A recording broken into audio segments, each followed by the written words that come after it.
Hey, let's have a quick review of the round 3 of the Six Nations and where teams can improve. Now, some of the things I pulled teams up on are long-standing issues that, for some reason, at international level, the coaches aren't fixing, and that is France and England especially.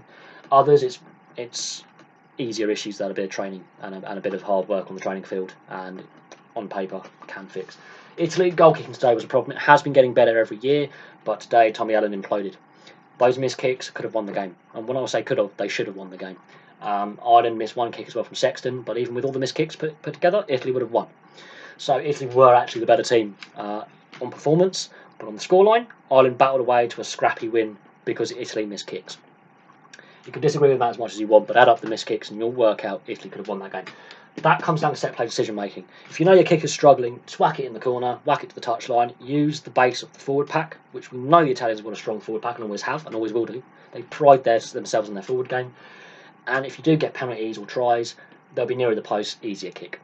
Help the kicker out. Help the guy who's struggling by playing to your strengths. They didn't do that enough today. The penalty count is to do with their defence and their breakdown play, primarily. And it's a very good blitz defence when it works. However, it's a work in progress. Much like the Scotland attack, with this flair unstructured attack is a work in progress, the Italian blitz defence that sort of works like a horseshoe around the creative player at 10 or 12 by cutting down their passing options so they have to take contact. They were caught offside a few times in the breakdown at the ruck. They got a bit overexcited at times. They were really actually well disciplined, but there was enough penalties at ruck time to be a problem. So penalty count, but the fitness levels have improved markedly in recent years. The penalty count is nowhere near as high as it was 5-10 years ago. It's positive, and that's because they're now members of their club sides of the Pro 14. And I'm going to bang on about that when I get to the French. Scotland, it's just their away form. They've only won 7 games, 5 of them against Italy, and most of those wins against Italy have come in recent times when Italy have actually been struggling on the downs curve of their form. That's a problem. That's why Scotland and Italy regularly swap the wooden spoon. And when we talk about should Georgia play in the competition, when Italy are getting the wooden spoon, everyone goes, yeah, we should have this relegation system, promotion system. When Scotland, an more established Tier 1 nation side, hits rock bottom, those calls disappear very quickly. And I find that double standards. If you want to have a system in place which rewards growth at the lower level, it shouldn't matter if France get the wooden spoon, and they've had a couple because the French have been that bad. England have had some. Ireland have had some. Wales have had some. Every team in the Six Nations has been the worst on a given year, even back to the Five Nations days. So you can't have the best of both worlds. You can't have, oh no, they're a Tier 1 nation. They're a proper Tier 1 nation. They can't be relegated. Italy, no, they don't deserve to be here. Italy still regularly beat Georgia by an average of 20 points. Do you know why? Fitness. And the backline. Look what the Italian backline have done in these 3 games. They can score tries and they can score freely, given the opportunity. Georgia's backs can't do that. And are well from that. Far from that. Georgia's strength is their forward pack. They're Italy of 25 years ago. They haven't got the backline depth yet. And until more Georgian backs play in the top European leagues, like the Pro League, the French League, and the English League, I think the French League is actually harming the Georgian game because the fitness levels, they won't ever get past these guys. Structure. I'm going to talk about structure with attack and defence for Scotland because it failed them against France, hence why the French had so much fun. And that's both attack and defence. They want to rush the play in attack too much. I understand Gregor Townsend's unstructured philosophy and players playing with freedom, with ball in hand. I love that. But sometimes you've got to be patient. You've got to have a bit more structure and a bit more composure and build some phases through some forwards and some hit-ups and build a platform to then earn the right to go wide. I was always told at school, you've got to earn the right to go wide or be expansive. Sometimes Scotland rush that. And when they do turn the ball over, which they have been doing a lot, even in victory, their defence is not good enough. And that's been a regular theme for Gregor Townsend since he took over. They've had a great autumn this year, but the defence is still very leaky at times. And the autumn before, even against Samoa when they won, they conceded a lot of points that were unnecessarily conceded because the defence switched off. And we've seen it in all 3 games this year. The last 10 minutes against Italy, just because you're winning the game by 20 odd points, you should never take your foot off the pedal, and they did. And they were punished in a very brutal spell from the Italians. And against a better side, that could have been a different result. So you've got to keep the intensity and keep the concentration. That's the weaknesses in Scotland's game. There's an issue with fly half depth, whether it's Hastings or Horn, who should be the second string fly half after Finn Russell, but I think we know who that is now. It's Hastings by a distance. Every time Peter Horn has started at fly half, Scotland have lost. So that's a thing. Put Hastings in at 10 if Finn Russell's unavailable. Just a thing for Townsend to think about. France. Now I'm going to focus on the easy things. Can they be more consistent? Can they repeat the performance against Scotland in the last 2 games? Probably not. There's reasons for that. Selection. Jacques Brunel likes changing every game with 6 to 8 players. There's no consistency in selection. The fitness levels of the top 14 and the French national side are nowhere near any of the others in the Six Nations. And this is one of the reasons why Georgia won't get into the Six Nations as it currently stands with this promotion relegation system that they're thinking about, because most of the Georgian players play in the top 14 and the fitness levels, as proven, are not good enough. The French play that week in, week out, the Six Nations and the Autumn Internationals, they're not fit enough. 50 minutes, they're done. They're done. The penalty count is extortionate, and that's to do with fitness, and that's to do with selection. Because of the confused selection and the confused defensive responsibilities of some of the backs in the first 3 games, it's a mess. There's not enough leadership on the field. Again, selection. And there's clearly a lack of confidence in the coach. I think that performance against Scotland was more down to the young players going, we're going to play, and the senior players going, sod it, we're going to play the way we want to, with flair and power, not just the power game. And it showed. I think Jacques Brunel was losing that dressing room each week. And I think that was a French team showing Jacques Brunel how they want to play and how they're suited to play. And it worked. I think that is the French players, much like England in 2007, limping their way to the World Cup final, pretty much coaching themselves. I'll be honest with that. The coach is part of the problem. England, again, with France, long-standing issues. England's long-standing issues are tactical kicking. Owen Farrell is one-dimensional. Bring Cipriani into the squad, end of. I don't know why this debate is still going on. Cipriani brings you something different and a bit more unstructured, which is what every other team has in a fly half. They have a structured fly half and then the crazy fly half, or inside centre. Cipriani needs to be in the squad now. The Ford-Farrell combination has been proven not to work anymore. Ford didn't get on against Wales. If you want to change up the kicking option, at least bring him on for 10 minutes. Christ. Do something to change the flow of the game. Nope. Owen Farrell was tactically inept. If you've got Slade and Daly in the side, use their kicking options as well. Because you've got Tuilagi as inside centre, that's not an option. Because you've got a kicking option, running option, kicking option. So if you pass it to the hand, Tuilagi ain't going to pass it to Slade or Daly now, is he? No, he's going to batter it up. And he didn't target the right defenders. Tuilagi should have targeted Anscombe because Anscombe can't defend to save his life. Did they target Anscombe? Twice. Didn't run down the 10 channel enough, if at all. So not just tactical kicking, but tactically in general inept. That's down to Eddie Jones and the players that are selected, because some of these players have been in the squad now or around the squad for the better part of a decade. It's a long-standing thing. Penalty count. This has been an issue since Sir Clive Woodward stood down as coach and moved on, became Lions coach, and then went into punditry. Penalty count is embarrassing. Absolutely embarrassing. I don't even know where to begin with this. We've seen it under Robinson, Ashton, Martin Johnson, Stuart Lancaster, and now we've seen it with Eddie Jones. The penalty count is a joke and is an embarrassment. There is no way this England side are going to be world champions again as it currently stands. They might get to the quarterfinals at a push and then fall apart.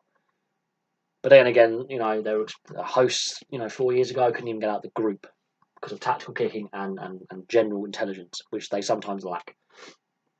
Second half intensity, there you go. They switch off. Against France, they could have put 60 to 80 points on that French side. They stopped playing after 50-odd minutes. That's embarrassing. Put a marker down. Also, great opportunity while you're on top to experiment against a side that ain't going to stop you. You can work out some new combinations and some new chemistry with players and fiddle with things a little bit while still being on top. Because of their penalty count and their discipline, Carl Sinclair, good God, Tuilagi, good God, if they carry on like that, they're going to get more than just penalties a game. They're going to get sent off regularly, and they have done in their careers. They have not got the temperament for this level of game. They haven't. It's a long-standing issue with Tuilagi. He regularly does silly things, but Sinclair, good God, they're better off playing rugby league if they want to play like that, because you can fight at international level. You can still throw punches and not get an 8-week ban. You just get 10 minutes in the bin. They might want to consider switching bloody codes then if they're going to play like league players with the stupid, unnecessary back chat towards the officials and the opposition. It's just inane. It's pointless. I love intensity, but then there's a point where just stop, calm down, keep your composure. They keep losing it. Breakdown. They've had issues there for a long time as well. They haven't really fully replaced Lewis Moody, Richard Hill, and Neil Back, some of the great England flankers. they've never really replaced. They've gone for gym monkeys. They're starting to select the right players now, but there are lots of structural problems that are still in place. I'm done with ranting about France and England. Let's go on to Ireland, and all these are more recent issues with Ireland, actually, surprisingly. They actually are fixable on the training ground, and with selection of bringing some new players in. Simple. Line out and maul, not good enough. The Italian game, if they got those goal kicks, that would have been a reason why Ireland lost. There's been a few issues in the line out and maul this season. There's a couple of injuries in the forward pack. I get that. They made a lot of changes today. You've got the two Connacht second rows and an ex-Connacht hooker. That shouldn't be a problem, but it was. Cronin is not good enough at this level. I'm just putting it out there. He's great at club level, where the game intensity is a little bit less, but at test level, there's a reason why he's had to wait 55, 56 tests for his first test start. Rory Best is far superior. Cronin is not on the same level of set play. Loose play, yeah, brilliant, but it was the wrong type of game for Sean Cronin because the Italian defence was very organised. And when it was the unstructured part of the game, it was Italy on top, and Ireland weren't. They're too structured. They need to sometimes. Joel Schmidt needs to look at having a bit more flair in the Irish game because they are very one-dimensional at times, or a bit two-dimensional if you want a bit of a push. They lack a bit of flair. They need some of these young players want to play. If Joey Carberry had been available, I think Sexton would have come up a lot sooner than he did, because we know what Carberry brings. And Sexton was a tackle bag all day. Ball handling was shocking. Could that be a one-off? Okay, but 20 perfect playing conditions, 20 knock-ons plus, not good enough. Italy had 6, 7, over double the knock-ons, not good enough. Even in victory, that is why they scraped to win, which they could easily have lost. Their ball retention was really poor, and in nice, dry, warm conditions, that's unacceptable. That could be a one-off thing. We'll have to see what they do in the bye week and what they do in round 4. But if that's a carry-on thing, we know there's a problem there. I think there's a little bit of tension in this Irish side because they are the number 1 team in the world. Some of these players are near the end of their careers. Some of these players are not experienced at this level because there are some players who've nailed down their positions for so long. And there's a lot of changes today, which I think completely disrupted Ireland. They should have gone for the strongest available team, and they didn't. And that's on the coach. The breakdown, the way the Italians play, the Italians will dominate the breakdown. That was an issue against England as well. They were bullied a little bit. If you're more physical than them in defence, when they're attacking, they struggle. And the Irish defence itself was a bit too passive. They were exposed a few times too easily. So, yeah, there are some issues there that weren't there last year because Ireland were having front football. They're not getting it this time around. Some weaknesses have been exposed, and there are some selection issues, which were unnecessary selection issues. I understand Joel Schmidt wanted to get as many players game time before the World Cup as possible, but they're not playing well enough to make too many changes. This is where France keep going wrong.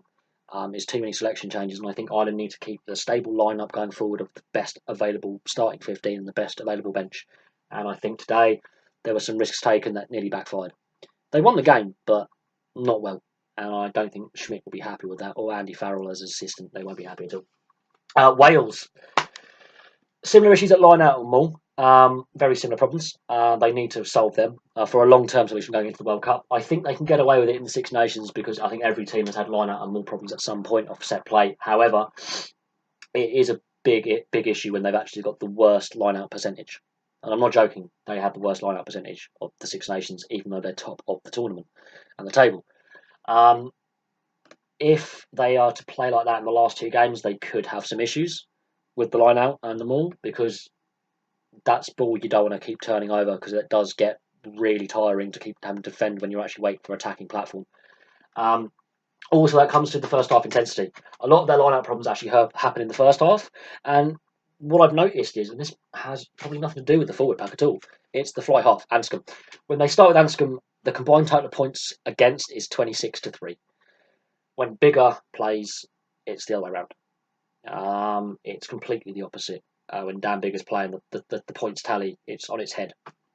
It's like 60, 70 odd points for and about 20 odd points against. So when Dan Bigger's playing, Wales play a hell of a lot better in defence and in attack.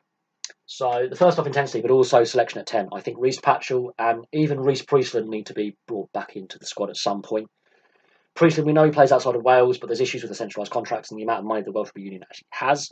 Priestland has been at a World Cup before. He's taken a lot of crap online. He's taken a lot of negativity online, and he almost quit the game. He's a very competent fly half who is also very physical. He's a big lump. He can play inside centre. He can bring a second kicking option, which is something that with Anscombe you don't have when he starts. He doesn't control the game enough. He doesn't bark out enough instructions, and the team around him, the other 14 players, don't look as confident. As soon as Dan Biggar came on against England, there was a notable change in the body language and the style of play the Welsh played. Absolute, complete change. And I attribute Wales's win to Dan Biggar coming on at around 60 minutes, because both tries happened because of Dan Biggar's vision. Yeah, you could say that was a 30-phase try for the first one, but Dan Biggar picks the pass. It's all well and good having 30 phases, but they can cough the ball up there. Dan Biggar picks the pass for the first try and picks the kick for the second. Dan Biggar has got vision that Anscombe does not have. He also has control that Anscombe does not have. He also has the confidence of his teammates that Anscombe does not have. The only reason Anscombe is in the side is his dad is best mates with Warren Gatland. Just putting that one out there. That's their issues. When Biggar starts, they're better. When Biggar plays, even off the bench, they're better. All round. But Biggar's fitness is a concern going forward. He was heavily strapped on his left leg. Johnny Sexton going forward, heavily strapped on his right leg. England, bring Cipriani into the squad, for the love of God. France, just stick with Enter back at fly half, because he just plays with freedom and expression. Whether they win or lose, the French played so much better with a completely youthful, rejigged backline. Those young players went, we want to play with freedom. Scotland, yeah, fly half issues there as well. But every team have actually got fly half issues, either in kicking confidence or injuries. Hopefully Finn Russell actually gets over his concussion that he received last weekend, so he's fit enough for next weekend. In fact, the weekend after, sorry. And hopefully that will bring some strength back to the Scotland 9, 10, 12 axis that was lacking against the French. But if not, Adam Hastings has proven he's very competent in the 10 jersey. So fly half has been an issue for all 6 teams. There's been debates about the fly half position for all 6 teams throughout this tournament. And England with Cipriani more so with what happened in the off-season and pre-season in the summer. But there we go. Thank you very much for watching. It's a longer video than I normally would do, but there was a lot to discuss. And Wales, they're on course for a Grand Slam, but they've got 2 very, very tough games to come against Ireland and Scotland. So it's going to be really interesting to see how they cure their line-out and maul issues. But hey, Scotland have also got issues as well. They can't win away from home. I can't remember if Scotland are home or away against the Welsh. And the Irish also have line-out and maul and a few other issues as well with fitness of certain players. So it won't be easy for Wales, but if they can keep winning by playing ugly, so be it. But there's been a lot of, I would say, the quality of play, the entertainment value has been there, but the quality of play has not been great this tournament. It's been less than what it was in previous years. The actual technical ability of players. And that's what I've been getting at every game. The technical ability of players is not good. The entertainment value is there, but the technical ability is just leaving. The amount of knock-ons on good conditions by the Irish today, for example, not good enough. But there we go. Thank you very much for watching. Please like and subscribe. Place your thoughts below, and I'll have some more videos for you soon.